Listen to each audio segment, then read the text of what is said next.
Praise the lord అండి. దేవుడు ఎన్ని అద్భుతాలు ఆశ్చర్యాలు చేసినా ఇశ్రాయేలీయులు దేవుని మాటకు వ్యతిరేకంగా నడుస్తూ దేవునికి కోపాన్ని తెప్పిస్తూనే ఉంటారు. అప్పుడు దేవుడు శత్రు చేతికి వారిని అప్పగిస్తుంటాడు. వారు పశ్చాత్తాపడి క్షమాపణ వేడుకొనగా న్యాయాధిపతులను వాడుకొని వారిని శత్రువు నుండి కాపాడుతూ వస్తుంటాడు.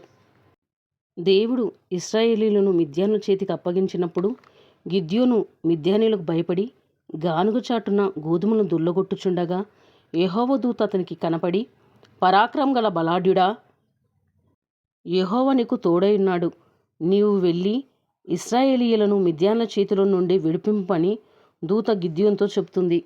అప్పుడు గిద్యోను, చిత్తం నా ఏలినవాడా, దేని సహాయం చేత నేను ఇశ్రాయేలును రక్షింపగలను? నా కుటుంబము మనష్షే గోత్రంలో ఎన్నిక లేనిదే, నా పితరుల కుటుంబంలో నేను కనిష్ఠనై ఉన్నానని చెప్తాడు. అప్పుడు యెహోవా దూత, అయిననేమి, యెహోవా నీకు తోడైయున్నాడు, వెళ్ళు అని చెప్తుంది.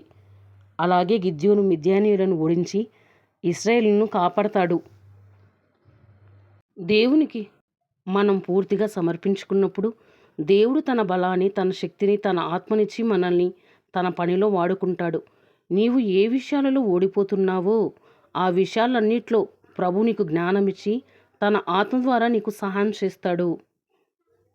ప్రార్థన అవసరాలు ఏమైనా ఉంటే పెట్టండి, ప్రార్థన చేస్తాను. లైక్ చేయండి, షేర్ చేయండి, సబ్స్క్రైబ్ చేయండి. God bless you all.